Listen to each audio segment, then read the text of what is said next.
The Ernie Chambers Show.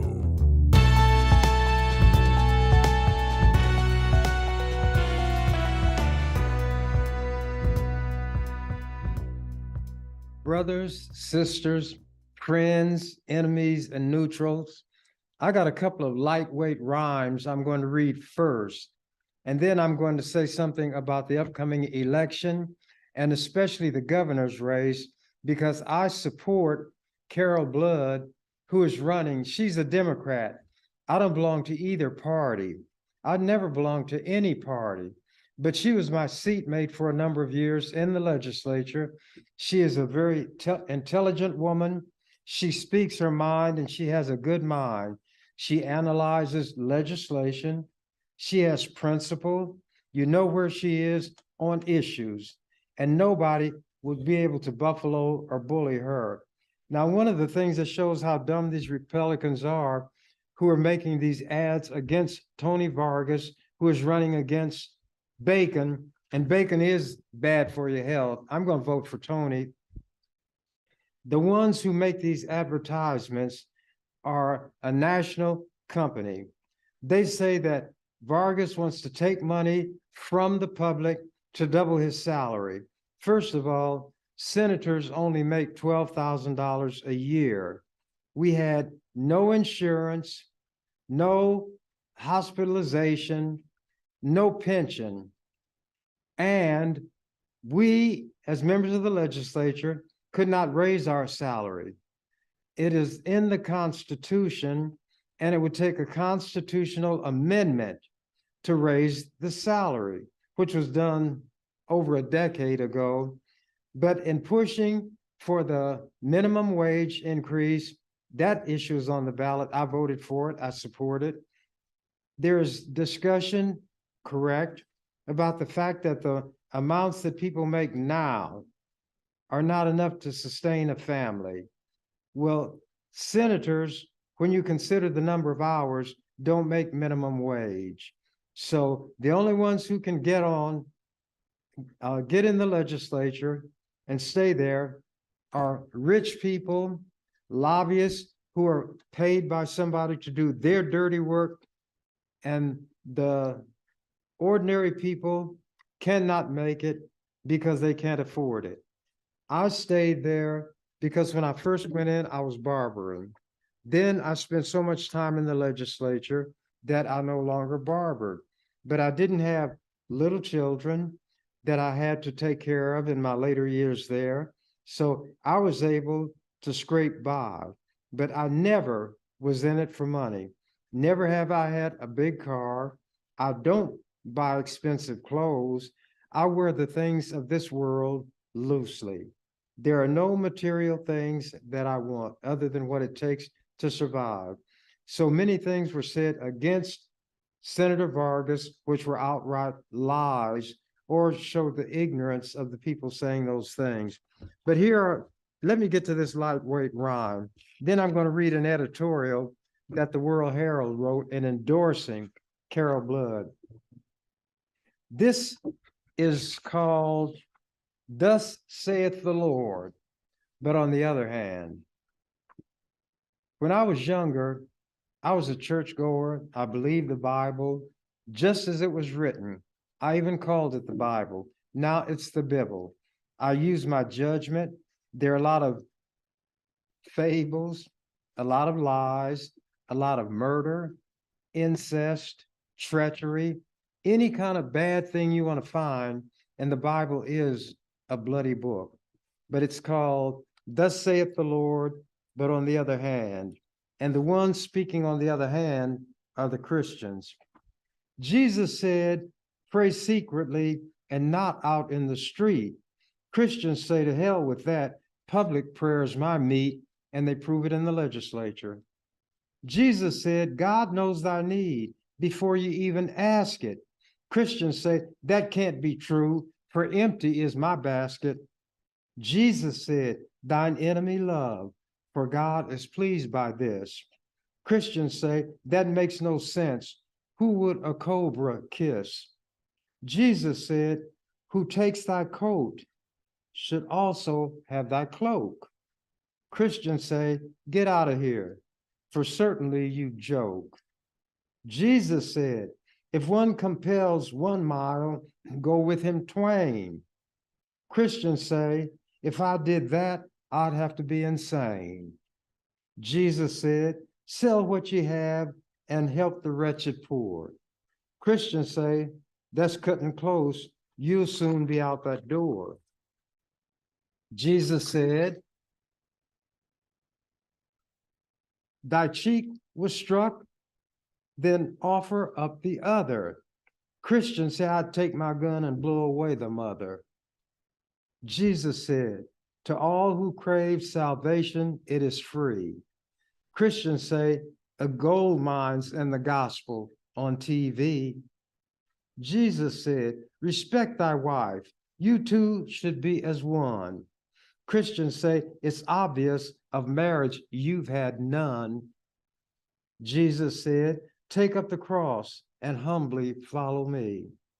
Christians say, you surely jest and laugh uproariously. Jesus said, from all thy words, it seems in vain I died. Christians say all troublemakers should be crucified. Jesus hung his head in sadness, turned away, and then Christians say, if you come back, we'll nail you up again. Here is the editorial that appeared in Sunday's World Herald. Its headline, Carol Blood would be constructive leader as Nebraska governor. Nebraska's next governor will face significant challenges, overhauling the way our state pays for schools and government services, ensuring that our workforce is large enough and educated enough to maintain a growing economy. Wrestling with the contentious abortion debate is something that is going to have to be dealt with.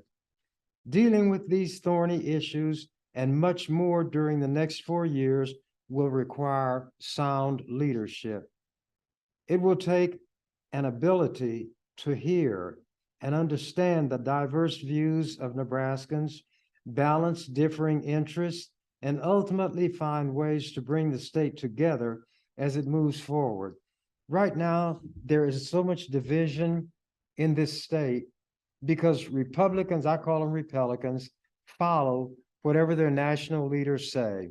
Much that is said on the national level is based on disinformation, misinformation, outright lies. But these fools in Nebraska echo them. They talk about the federal government being too big. But then when their crops don't come in, who do they look to for subsidies? And where do subsidies come from? Taxpayers' money. But the farmers have their hands out saying, subsidize our farms, buy our products, prop us up, guarantee us a living.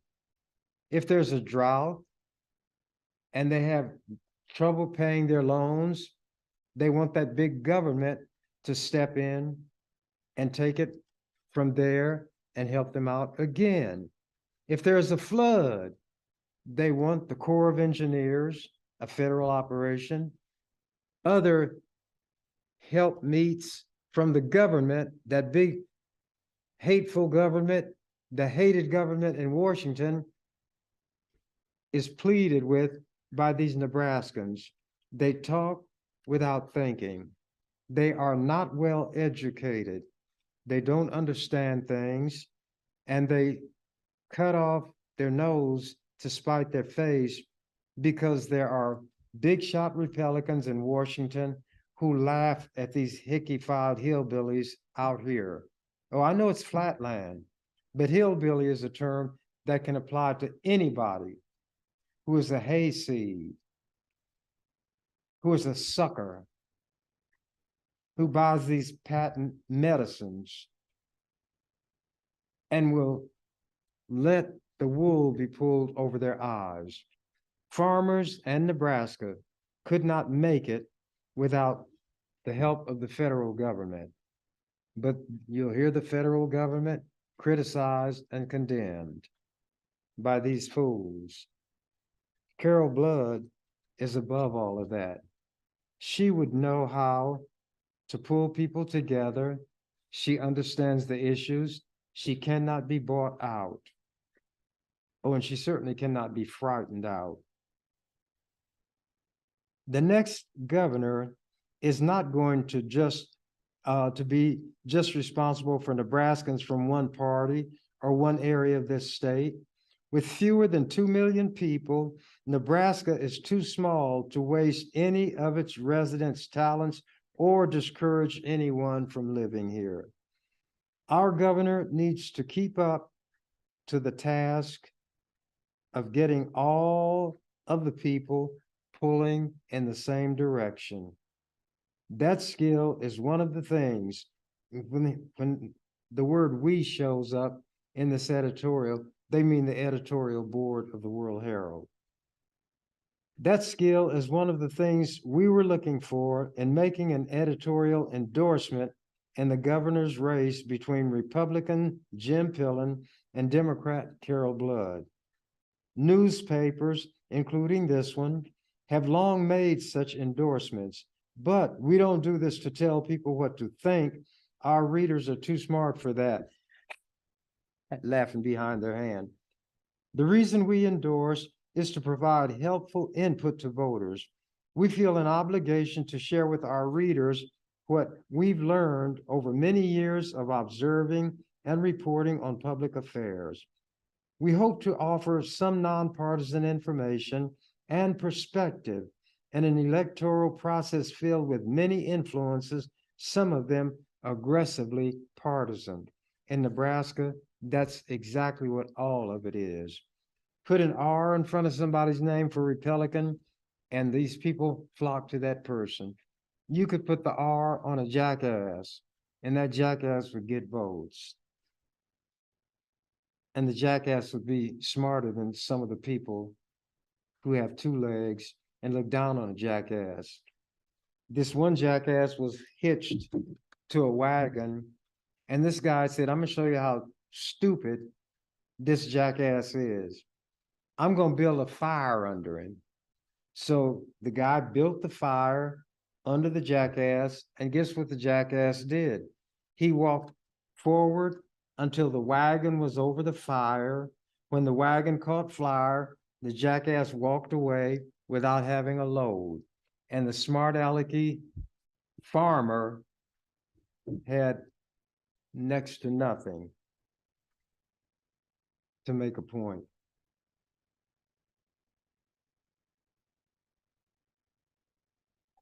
The World Herald's news articles about campaigns and candidates strive to be even-handed. In contrast, an editorial endorsement necessarily takes a stand. Still, we want our editorial opinions to be grounded in facts and thoughtful content. So, we meet with the candidates themselves to take the measure of their ideas and temperaments, to see how they defend their policies and respond to alternative ideas, and also to see if they even have any significant policies. Blood met with us, but Pillen rebuffed us, something that major candidates rarely have done. His no-show was not entirely surprising, given that Pillen also refused to debate with Blood or before the May primary with his fellow Republican candidates. Pillen cannot defend his position. He doesn't know very much. His ignorance would be obvious. His weakness would be obvious. So it's clear that if he becomes governor, he's going to be the tool in the hands of whatever powerful entities want to run this state and ruin this state.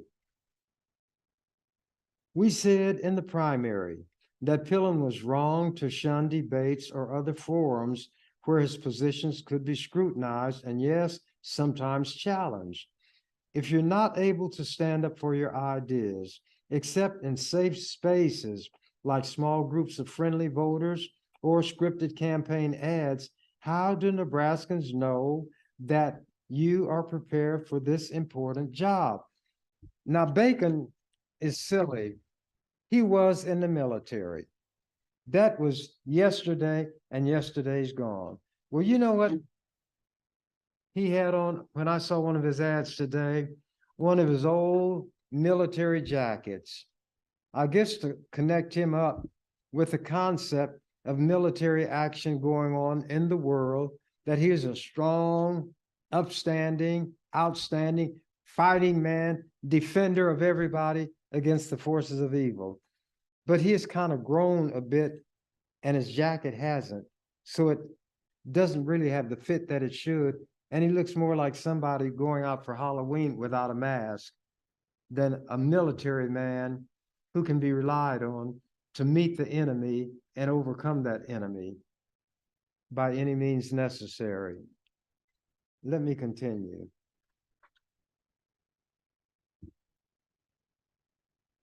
Excuse me.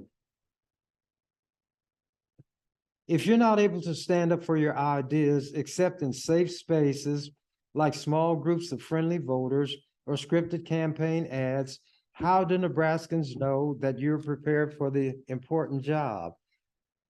Pillen's campaign told us that he was not going to meet with our editorial board since we had endorsed blood in the primary. In parentheses, we had not, which shows how uninformed he and his handlers are, and criticized him in the past a bit. As a result, they felt it was inevitable that we would endorse blood in the general election. No, it was evident to them that blood would get the endorsement because she had more on the ball than he has. Continuing. Far from it. Before this year, the World Herald had endorsed Republican candidates for governor in 10 of the last 11 races, including the past 6 straight elections. We endorsed Pillen's top supporter, Governor Pete Ricketts, twice, even though we had criticized him from time to time. We had an open mind about Pillen, who met with us via, however you pronounce it, Zoom in April when we were considering our Republican primary endorsement. A former Husker football player, Pillen should have been willing to take the field this fall and show Nebraskans through debates and endorsement interviews what he was made of. Instead, he's chosen to forfeit in those situations, and we're disappointed about that. But we're pleased to endorse Carol Blood, a state senator from Sarpy County.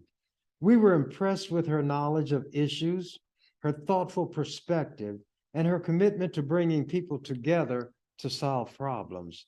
That's what I observed about her in the legislature. We'd have our impromptu discussions. Now she sat, I stood all the time, but we discussed things and we differed on issues, but we differed from the standpoint of principle, not just because she said it and I don't like what she said because I don't like her. None of that. Continuing.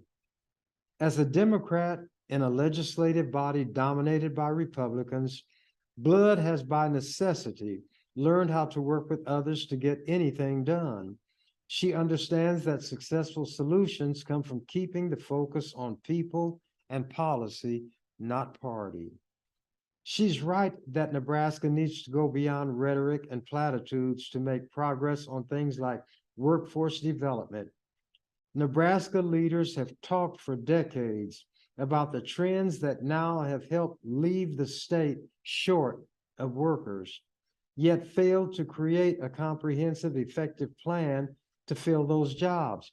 And there's so much racism, there's discrimination against the LGBTQ plus community, the Native Americans. The racism is so thick, you could cut it with a knife. And they want to deny the racism.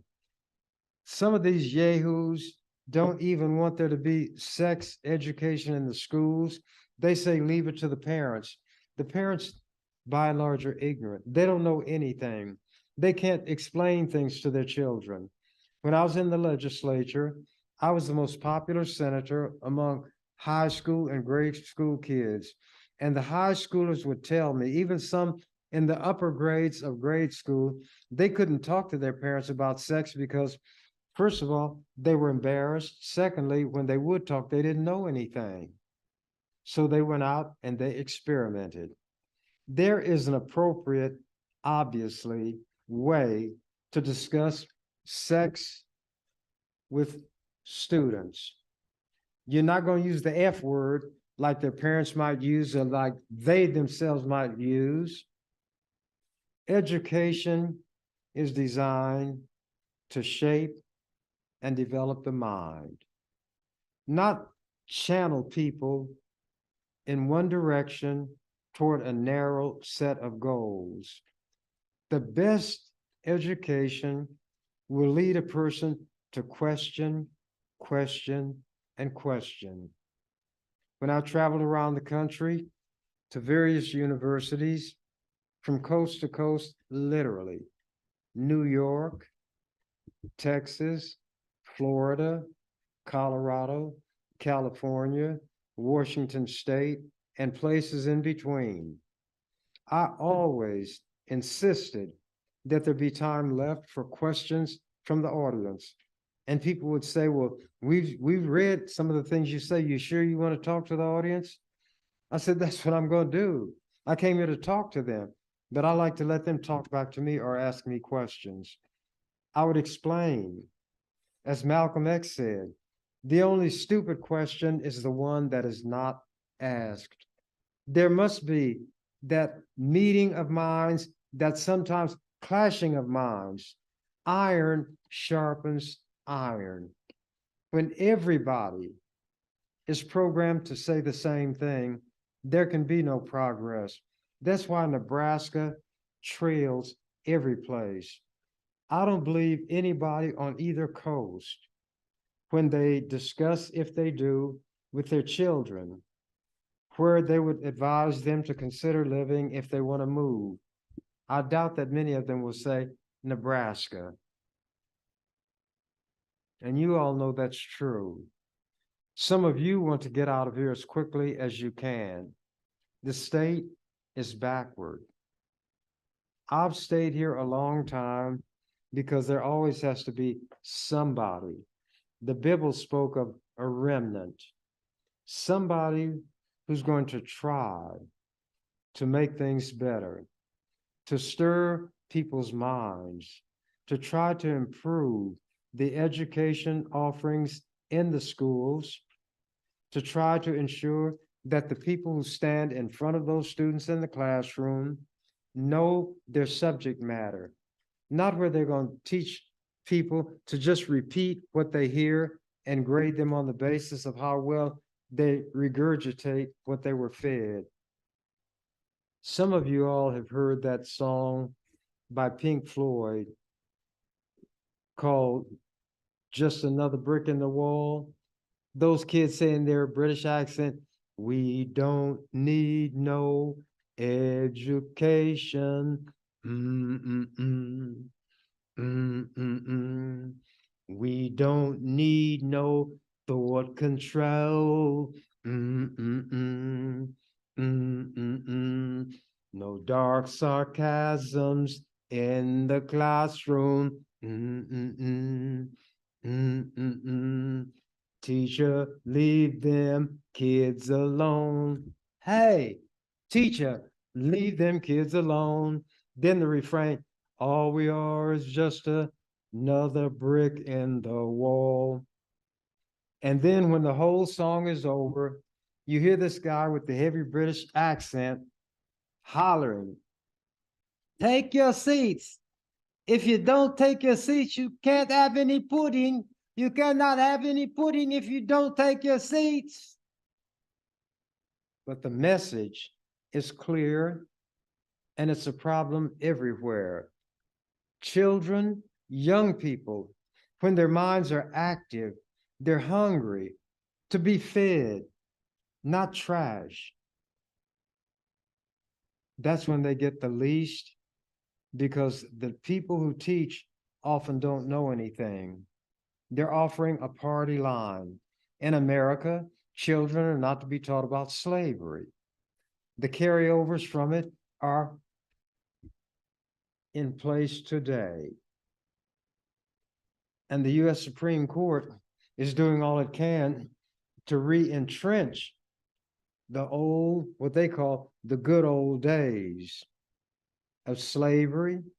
They can't get that far, but the discrimination, the segregation, and the attempt, to the extent that they can do it, deprive Black people, other people, they say of color, Latinos, Latinx, Native or Indigenous people of an education.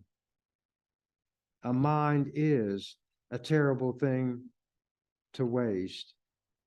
A mind is a dangerous thing to sharpen and hone when you're going to do the wrong thing toward the one who has that mind. But let me continue. Oh, one of the things that would happen invariably in articles where I was being assessed, now that I'm out of the legislature, I've started reading papers, and I see why people think I was a genius compared to what's out there. But they talked about how I educated, I informed, I challenged, I criticized, I analyzed, I extrapolated, I theorized. In other words, served the role and function of a teacher. No bill came before the legislature that I had not read.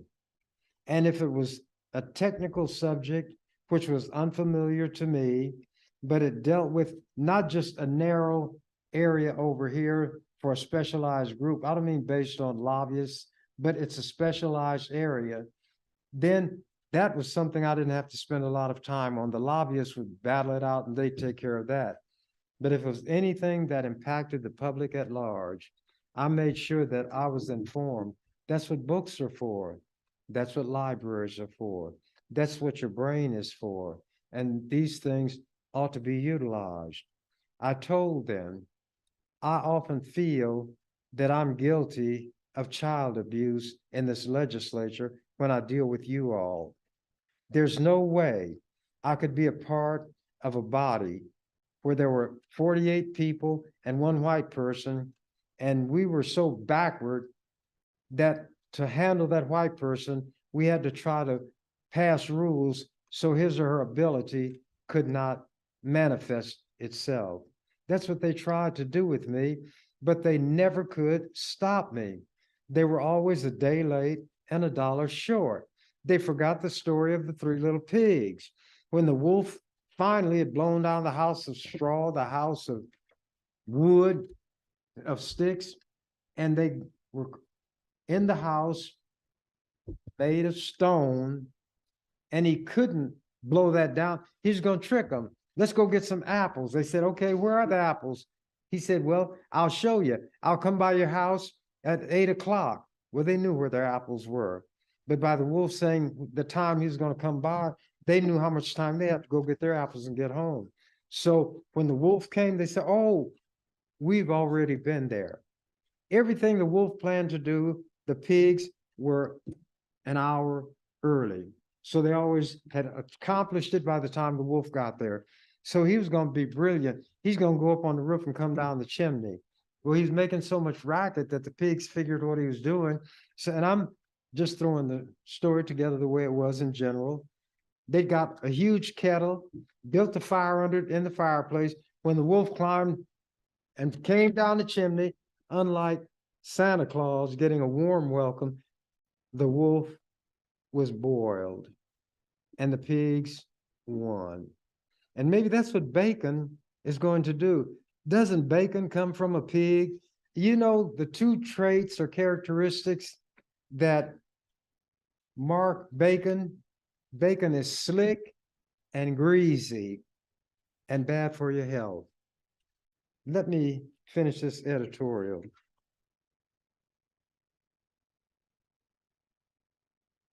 The editorialist was talking about the keeping a workforce here and so forth.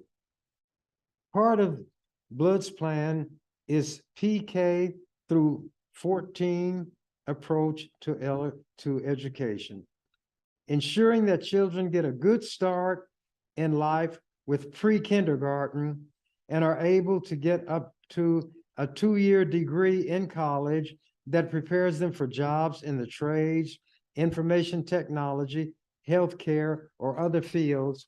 That's if they're going to be workers and want to make a good living. Some want to be scientists. Some want to be doctors, lawyers, nurses. Blood also touts another lawmaker's proposal in the legislature that would have used a 1 cent increase in the sales tax to fund schools and reduce property taxes. I would have fought that. Sales taxes are what you call regressive.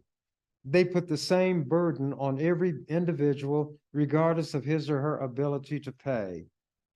When these taxes are put on people who have next to nothing, that little next to nothing is taken too. I fought against every sales tax. Tax those who have the most, the rich, but everybody leaves them alone except me. But I was one vote. I could stop those things, but I couldn't pass a program by myself. But when it came to the death penalty, I finally was able to persuade, not alone, this was a joint effort, but provide the leadership that led Nebraska not only to abolish the death penalty, but to override the governor's veto. This man is a Catholic. He was called by former Governor Kay Orr a man of faith when he was running for office, and she was supporting him. His faith is Catholic. Well, the catechism, the official teaching of the church, the position of the Pope is against the death penalty in all cases, without exception. Well, what happened here?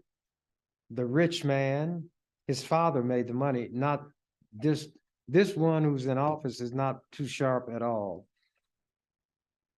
He used his father's money to fund a petition drive to reinstate the death penalty, and that was successful. They can't beat me one-on-one. They had to spend millions of dollars, and they had to get the statewide voters to undo what I had achieved in the legislature. They had to change their method of governing to get me out of the legislature by means of term limits. They acknowledged my greatness, and I hate to boast. Well, I'm not boasting, I'm just telling the truth. I'm 1 out of 49, but I had such power in that legislature. I set the agenda for so many years. I stopped so much bad legislation, not every bad bill, obviously, but stopped so much of it. I was the check and the balance in that legislature, and by extrapolation, in the state. I kept an eye on the courts and on the governor, and they didn't mess with me. And I have the record to prove it. And the white people frankly stated that as long as he runs for office, the people in his area are going to put him in office.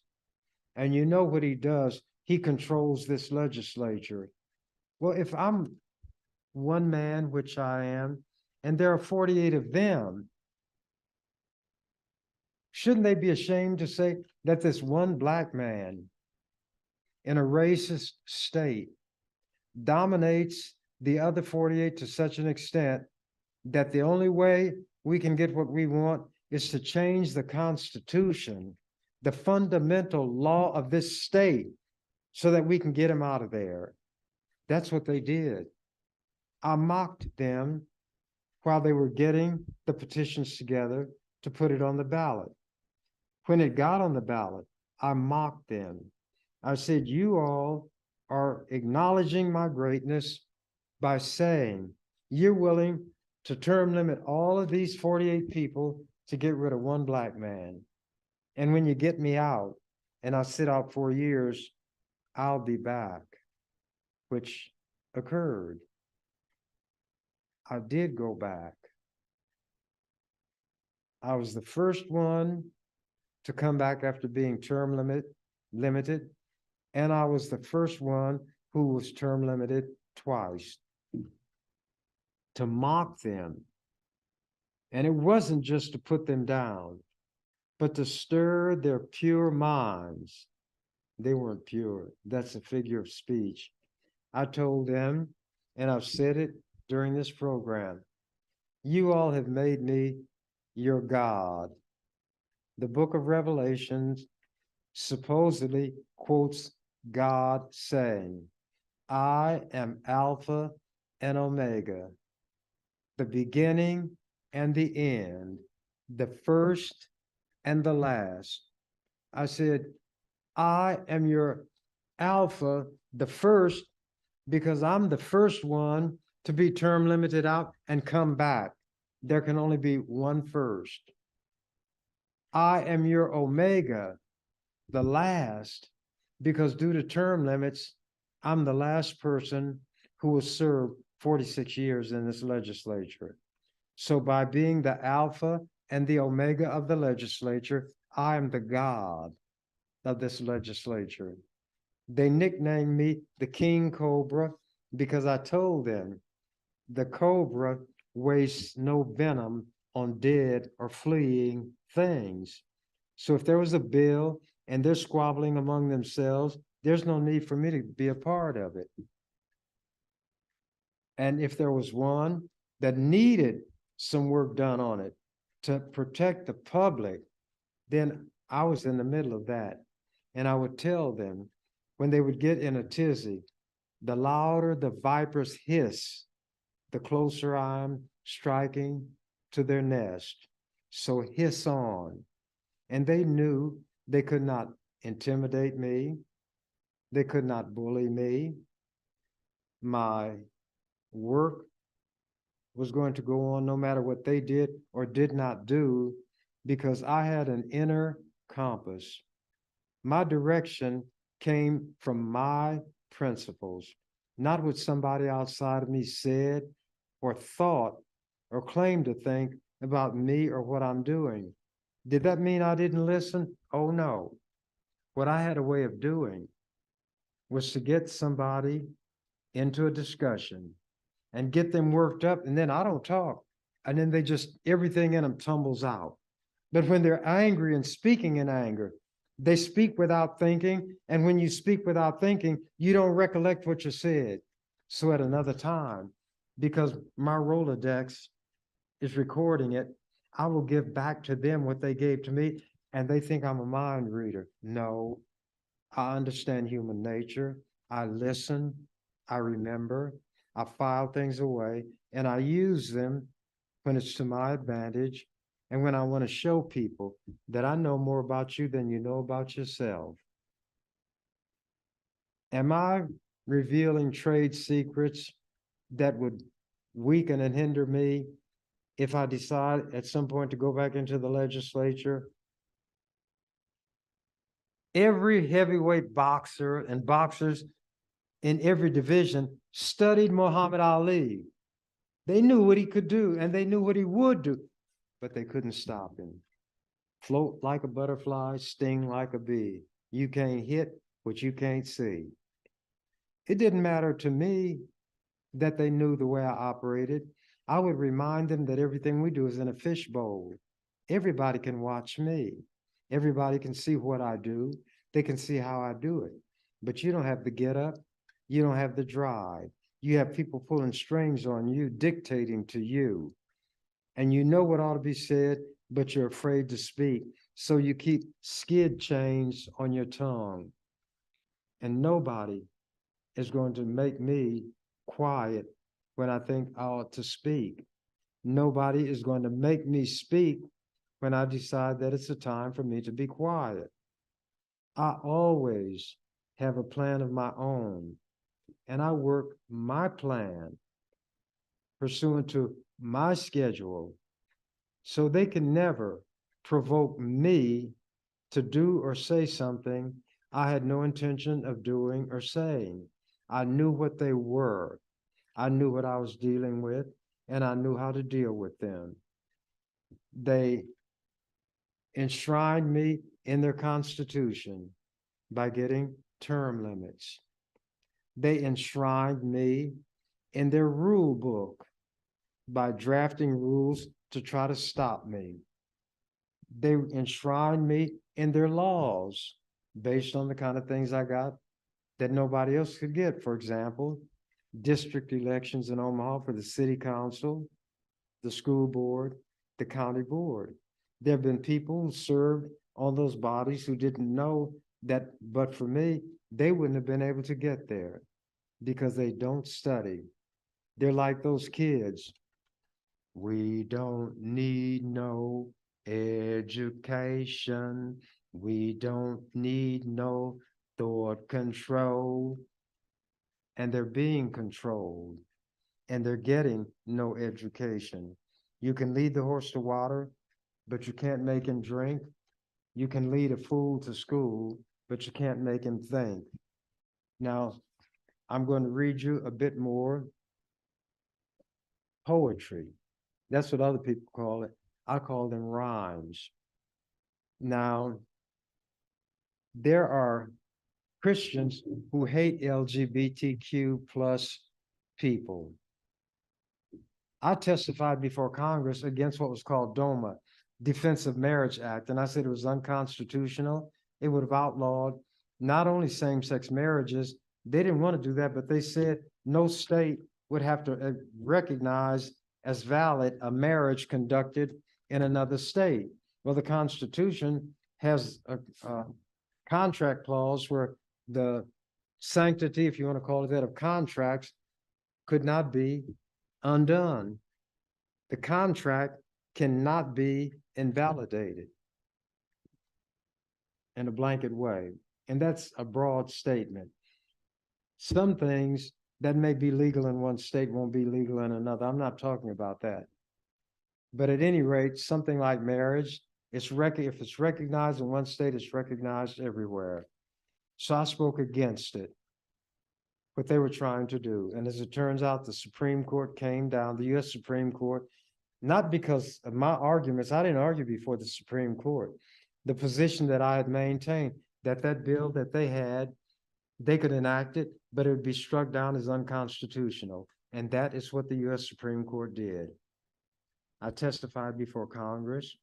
I had a conflict with President Carter in the White House. So I went against a Republican Congress, a Democratic president, and testified before the UN because I was the first one to get any legislation to take action against investments in companies dealing with South Africa or investments in South Africa. So I testified before Congress. I had confrontation with the president in the White House. I testified before the president's riot commission, as was called. Not only did Ebony do a long spread, but my testimony was discussed by columnists all over the country. Am I boasting? Let me say, I'm like Paul. Paul said, let me boast. Call it what you will. I'm telling the truth. I gave talks before big corporations. I spoke before AT&T executives in New York. And at that time, there was a manufacturing part of the phone industry called Western Electric. And I explained how a guy named Willis Ryan Grover was a racist and the things that he was not doing that he should have done. As it turned out, he wound up getting the boot because those executives listened to me and I made sense. I can read about corporations. I don't have to belong to a corporation or have one to understand the laws that govern the works and dealings of corporations. I can read. I can understand what I read. I remember what I read. When these racists and homophobes, the haters of LGBTQ plus people,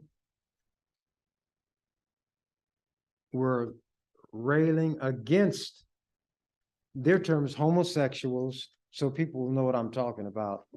So I wrote what I call the homily of the Right Reverend Dr. Falwell Robertson Swaggart. Those are the big shots nationally known.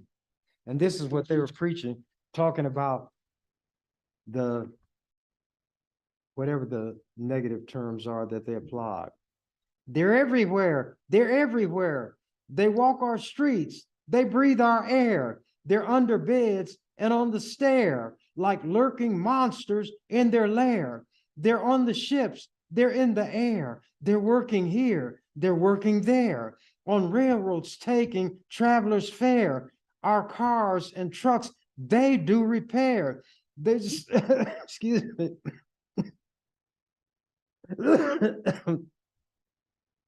They serve as doctors giving care. They're lawyers seeking progress fair. The garb of nuns and priests they wear. They've infiltrated everywhere. They sat in the electric chair and judges were who sent them there. They may have long, short, or no hair, be homeless or have cash to spare. They may be single or a pair. Some play lion, some the hare. They like their meat well done or rare, and some for veggies only care. They play whist, bridge, and solitaire. No scarlet letter do they wear, nor mark of Cain in forehead bear. Our moral giants ooze despair because they cannot lay them bare, nor snag them in escape-proof snare. To turn our backs we do not dare. So on your guard, beware, beware. They're everywhere, they're everywhere. And I read that to the legislature because there are people with that attitude there.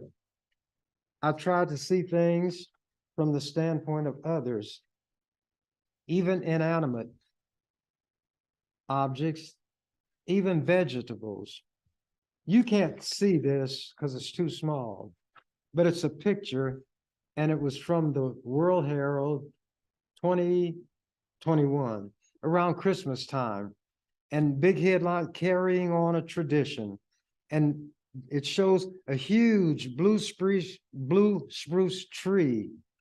And this is the caption: Omaha's official Christmas tree, a 40-foot blue spruce, waits for its water trough at the Durham Museum on Monday.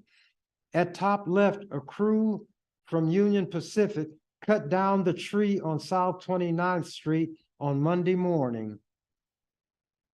Who thinks about how the tree feels about this? Moi. Carrying on a tradition from perdition.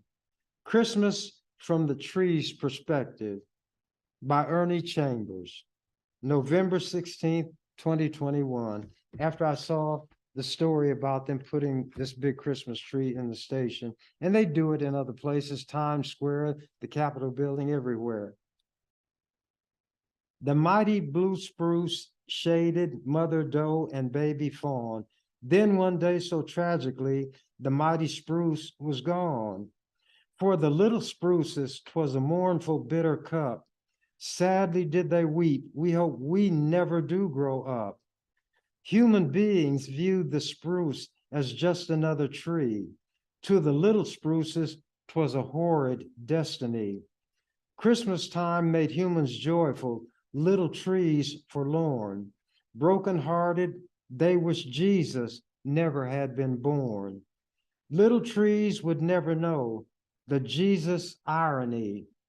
When he reached maturity, men nailed him to a tree. I've got a few more minutes, so I'm going to read from a poem that I wrote when I was a youngster, getting out of high school, when I still was grappling with religion. It's called Nero, While Rome Burned. I'm not going to be able to read it all. Bestial Nero was content. The twisted nature in him sated. Gutted by a fire was Rome, the festering, stinking Rome he hated. Lying like a brutalized and ravaged woman at his feet was that mighty city. Thousands perished in the flames and heat. Through the city in his flaming boots, grim death had swiftly strode. Nero, Claudius, Drusus Germanicus had a subject for an ode. They said Nero fiddled while Rome burned. Remember, I was in my latter years of high school when I wrote this because I read even then. The city's heart did throb no more. Those streams of water steady flowing hissed upon it, for it was a furnace vast and brightly glowing. Nero made a point to comfort all the hapless folk of Rome. He extended credit to each man who would rebuild his home. Tax was laid on every province to combat the fire's destruction. Ships brought stores of grain and olives, which were sold at great reduction. Engineers and architects were summoned. Fire-resistant stone was procured by Caesar using currency that was his own.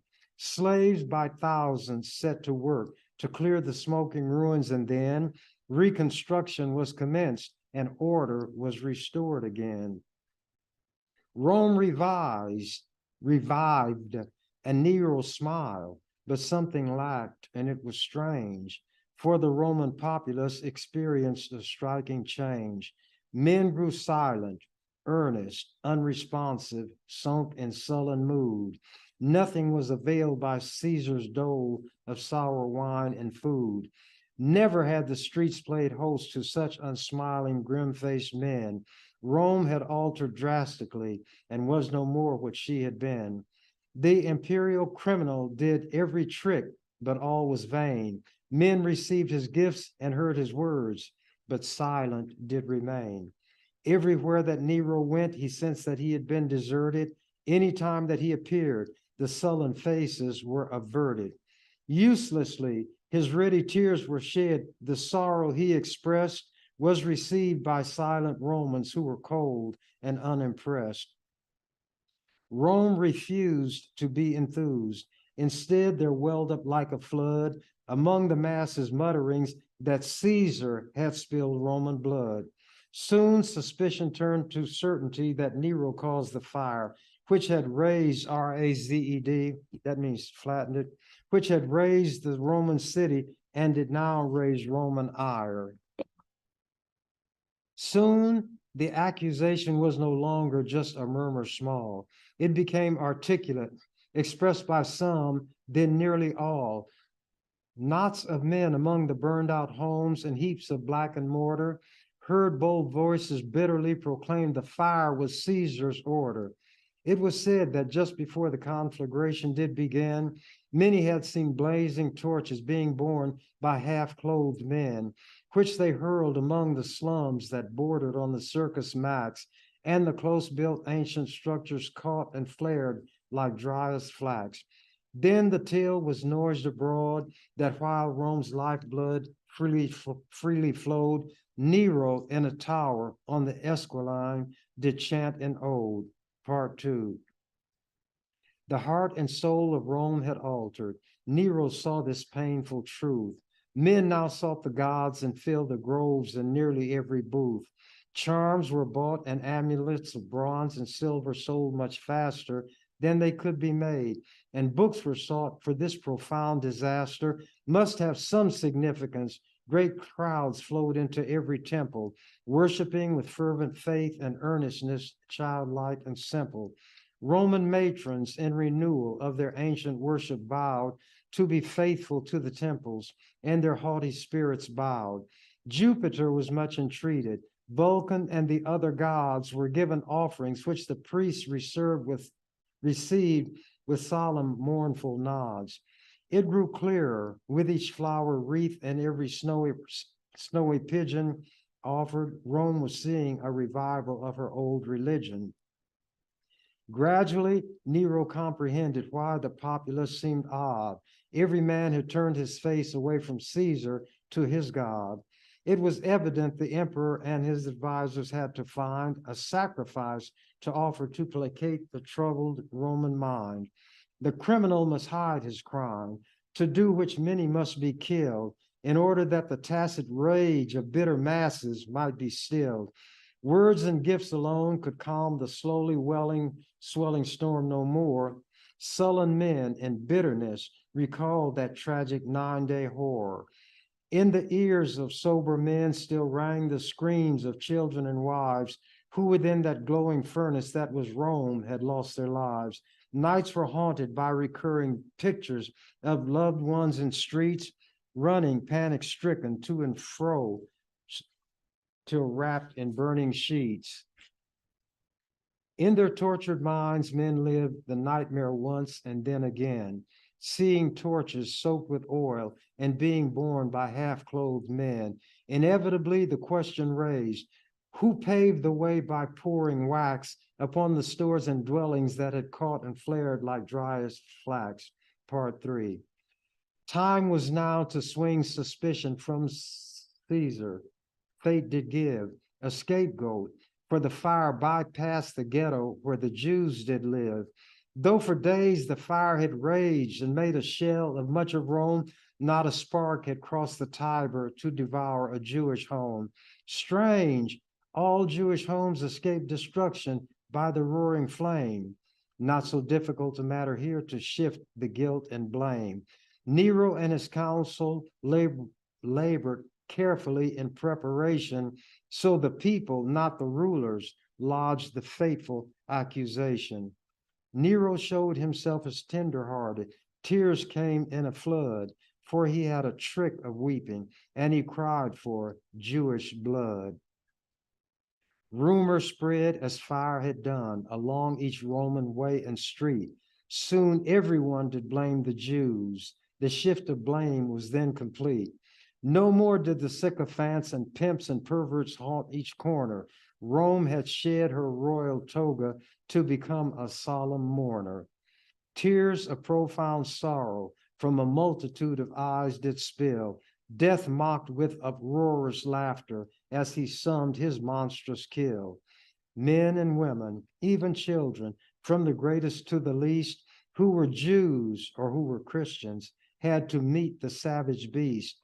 Raging like wild oxen, stormed the mob and bellowed in their fury. They at once were executioner, infallible judge, and jury. Never did they pause an instant to discern the wrong from right.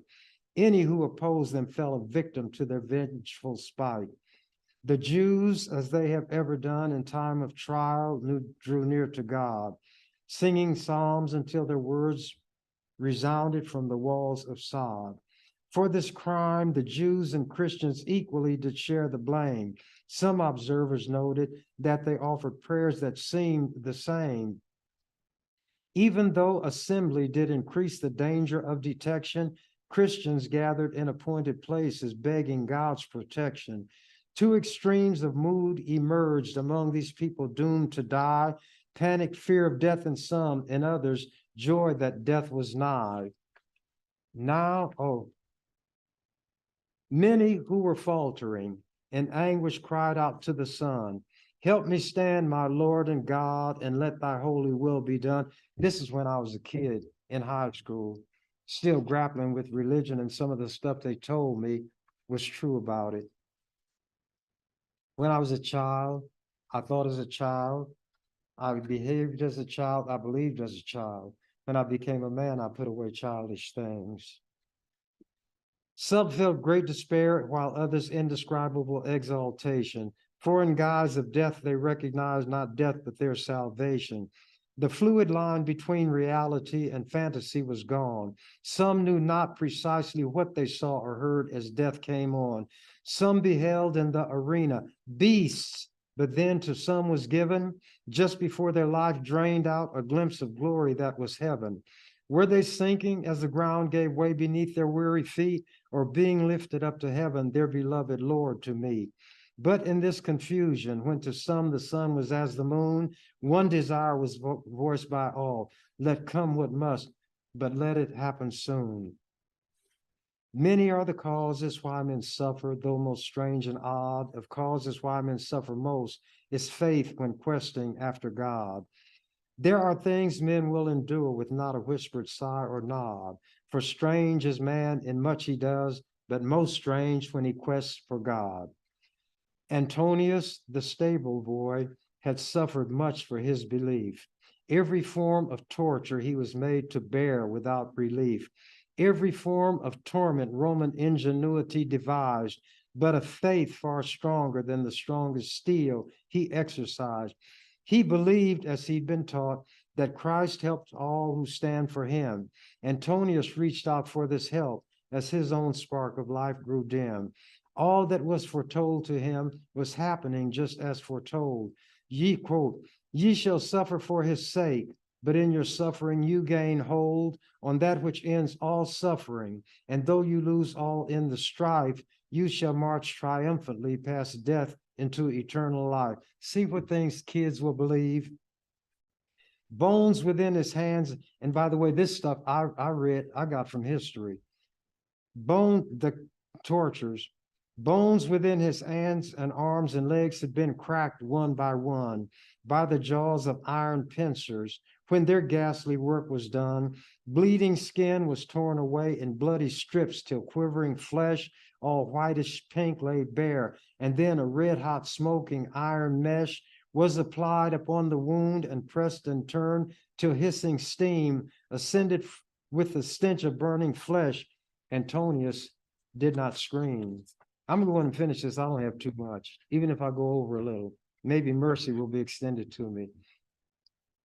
He had fainted. Merciful unconsciousness shut out all pain. 2 physicians in attendance nursed him conscious once again. One by one, his fingernails had been jerked out by bloody roots. On his feet, which had been flayed, were forced tight-fitting iron boots, which were sunk in beds of glowing, burning coals until they glowed dull red. Not a scream the stable boy did utter, though he tossed his head. Why a man would suffer torture when confession would bring end to his agony, dull Roman conscience could not comprehend. Antonius had been reduced to blistered flesh, burned, torn, and raw.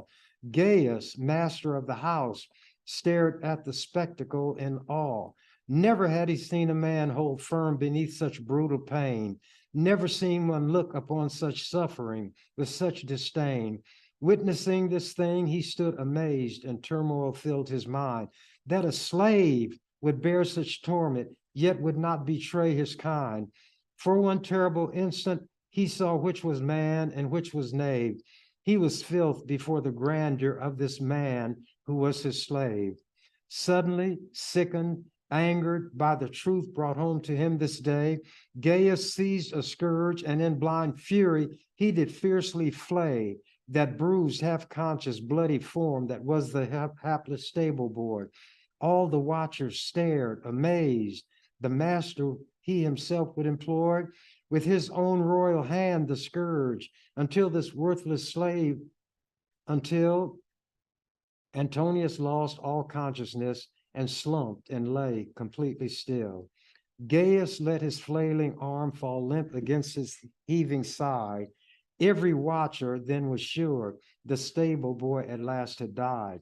Gaius summoned his physicians with their medicines and balm. Bring this slave to consciousness. The master then once more was calm. Skillful hands applied the medicines and oils, and in a while the bleeding bundle stirred, and Master Gaius, he did faintly smile. Let the torture be resumed, he cried. It was to be supposed the slave must yield, but he would not. His eyes were shut, his mouth stayed closed. Then here comes the mysticism. Through the fiery rings that wheeled above his head, he counted 7 flights of marble steps which mounted upward from the earth to heaven. At the summit of the stairs, above a wide platform was seen a figure shimmering in the midst of luminous clouds of bluish sheen. Don't tell me I didn't bring it all. The figure stood with arms outstretched to him, and tears of joy he wept as he mounted heavenward in agony, step by painful step. Copious tears streamed unashamed. The stable boy had no more shame, for all the suffering he endured had bound him closer to that name. Every pang of pain was dear to him. Each time the iron claws bit and tore into his flesh and bone, he tighter clenched his jaws. The hotter burned the fire beneath his crippled feet. The joy he knew swelled, for closer came that glory toward him from the clouds of blue. Then he felt upon his burning feet the marble steps' cool touch, and he was aware of slowly slipping from his agony's clutch. Then the steps themselves did yield and soften, and themselves became like unto the clouds about him, made of stuff that was the same. Now the figure radiant drew nearer as he floated higher. All was coolness, for the heat had been extracted from the fire. On from cradle, onto cradle, by the clouds he slowly passed, till he reached the place where all the blueness and great radiance massed. Then from out the inmost blue, there stepped his Savior, and a bliss overwhelmed the stable boy. The misty blue did gently kiss his wounds and soothed all pain and healed his frame, and it was passing grand. Antonius reached responsive arms and grasped his Savior's outstretched hand. A smile was on the Savior's lips and deep compassion in his eye. His gentle voice and tone, "Come home, my son, you suffered as did I." "Take me, Lord, my suffering has not been in vain. Take me to thee." Gaius and the watchers gawked, were thunderstruck, for none could see nor comprehend the mystery that wrought within that broken heap. So they stared in startled silence as Antonius fell asleep. As the canary said when told that the cage door was ajar, "I'm out of here." Thank you for watching The Ernie Chambers Show. If you'd like to make suggestions, email us at ewcfacts@gmail.com. That's ewcfacts@gmail.com. This has been an EWC Communication production.